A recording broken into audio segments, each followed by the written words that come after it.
पाकिस्तान में एक बार फिर सदारती निज़ाम हुकूमत की बातें होना शुरू हो गई हैं। इस वीडियो के दो हिस्से होंगे। पहले हिस्से में हम ये डिस्कस करेंगे कि सदारती निज़ाम हुकूमत और पार्लिमानी निज़ाम हुकूमत में फ़र्क क्या है, जबकि दूसरे हिस्से में हम ये डिस्कस करेंगे कि पाकिस्तान में सदारती निज़ाम हुकूमत क्यों ज़रूरी है। सबसे पहले हम पार्लिमानी निज़ाम हुकूमत को डिस्कस करेंगे। पार्लिमानी निज़ाम हुकूमत में अवाम मिलकर MNA मुंतखब करते हैं, जो कि पार्लियामेंट में जाकर मिलकर एक कायदे अवान यानी कि वजीर आज़म मुंतखब करते हैं। पार्लिमानी निज़ाम हुकूमत में अवाम जब चाहें मुंतखब वजीर आज़म के खिलाफ तहरीक अदम एतमाद यानी कि वोट ऑफ नो कॉन्फिडेंस लाकर वजीर आज़म को अपने ओहदे से हटा सकते हैं। पार्लिमानी निज़ाम हुकूमत में जो वज़रा की काबीना होती है उसमें अरकान पार्लियामेंट और अरकान सेनेट शामिल होते हैं। इस निज़ाम हुकूमत में वजीर आज़म पार्लियामेंट को जवाबदेह होता है। जिन ममालिक में पार्लिमानी निज़ाम हुकूमत राइज है उनमें पाकिस्तान, भारत, बांग्लादेश, न्यूजीलैंड, बरतानिया और बहुत से ममालिक शामिल हैं। अब बात कर लेते हैं सदारती निज़ाम हुकूमत की। सदारती निज़ाम हुकूमत में सदर के पास तकरीबन सारे इख्तियारात होते हैं और सदर बराह रास्त अवाम के वोटों से मुंतखब होकर आता है। अवाम जैसे पार्लिमानी निज़ाम में MNAs को मुंतखब करती हैं, इसी तरह सदारती निज़ाम में बराह रास्त सदर को मुंतखब करते हैं। फर्ज करें मुल्क में तीन बड़ी पार्टी हैं, पाकिस्तान पीपल पार्टी, पाकिस्तान मुस्लिम लीग नून और पाकिस्तान तहरीक इंसाफ। इन तीनों के जो सरबराह हैं या ये तीनों पार्टी अपनी मर्जी के तीन बंदे इलेक्शन के लिए सदारती उम्मीदवार के तौर पर खड़े कर सकते हैं, जिन्हें अवाम बराह रास्त वोट देकर मुंतखब करेंगे। यानी सदारती निज़ाम में MNAs को मुंतखब करने की बजाय बराह रास्त मुल्क के सदर को मुंतखब किया जाता है। इस निज़ाम हुकूमत में सदर अपनी मर्जी से काबीना मुंतखब करता है। ये काबीना टेक्नोक्रेट, वकला, डॉक्टर, पढ़े लिखे लोग और माहिर मईशतदान पर मुश्तमिल हो सकती है। इस निज़ाम हुकूमत में जब तक सदर की मुद्दत ख़त्म ना हो उसको कोई अपने ओहदे से नहीं हटा सकता। इस निज़ाम हुकूमत में सदर बराह रास्त अवाम को जवाबदेह होता है, जबकि पार्लिमानी निज़ाम में वज़ीर आज़म पार्लिमान को जवाबदेह होता है। जिन ममालिक में सदारती निज़ाम हुकूमत राइज है उनमें सर फहरिस्त United States of America, China, रूस, फ्रांस और बहुत से ममालिक शामिल हैं। अब वीडियो के दूसरे हिस्से में आते हैं, जिसमें हम ये डिस्कस करेंगे कि पाकिस्तान में सदारती निज़ाम हुकूमत क्यों ज़रूरी है।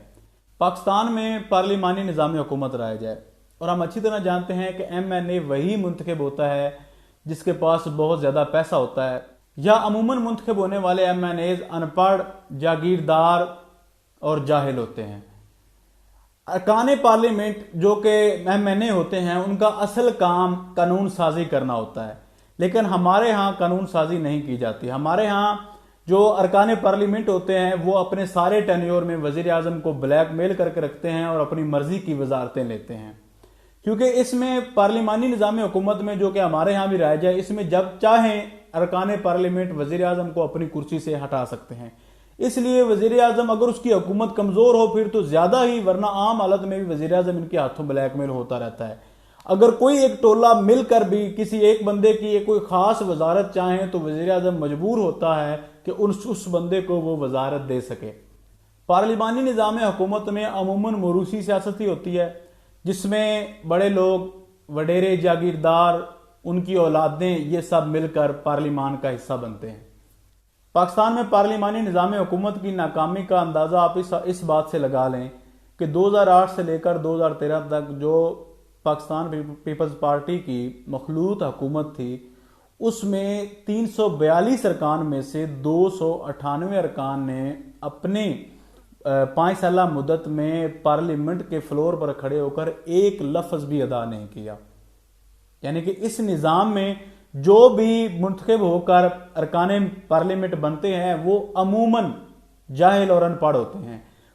अरकान पार्लियामेंट का असल काम कानून साजी करना होता है, जबकि ये लोग डेवलपमेंट फंड के नाम पर अपना पैसा इकट्ठा करते हैं। पार्लिमानी निज़ाम हुकूमत में अरकान पार्लियामेंट का असल मकसद कानून साजी करके अवाम की फलाह व बहबूद के लिए अच्छे अच्छे कानून पास करना होता है, जबकि ये ऐसा नहीं होता। ये सिर्फ वजारतें और पैसे के चक्कर में पड़े रहते हैं। अगर मुल्क में सदारती निज़ाम हुकूमत हो तो ये अरकान पार्लियामेंट की फिर नहीं चल सकती।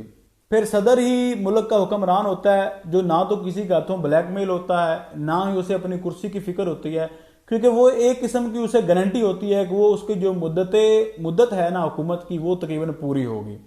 یہ تقریباً ہر صدر کو گارنٹی ہوتی ہے صدارتی نظام حکومت میں. پارلیمانی نظام حکومت ویسے تو بہت اچھا ہے. جو ممالک اس نظام حکومت سے استفادہ حاصل کر رہے ہیں، جن میں برطانیہ اور نیوزی لینڈ اور بہت سے ممالک شامل ہیں، ان کے لیے اچھا ہے. لیکن پاکستان، بھارت، بنگلہ دیش، ان جیسے ترقی پذیر ممالک میں پارلیمانی نظام حکومت چلنا بہت مشکل ہے، کیونکہ یہاں پر موروثی سیاست ہی ہوتی ہے. وڈیرے کے بیٹے، وڈیرے کے چچے کے بیٹے، اسی طرح ان کے رشتہ دار ہی ارکان پارلیمنٹ منتخب ہو کر پارلیمنٹ میں جاتے ہیں. اگر آپ کو ہماری ویڈیو پسند آئی ہے تو چینل کو سبسکرائب کریں اور ساتھ وہ بیل آئیکن بھی دبا لیں تاکہ آئندہ آنے والی ہر ویڈیو آپ کو وقت پر مل جائے. بہت شکریہ.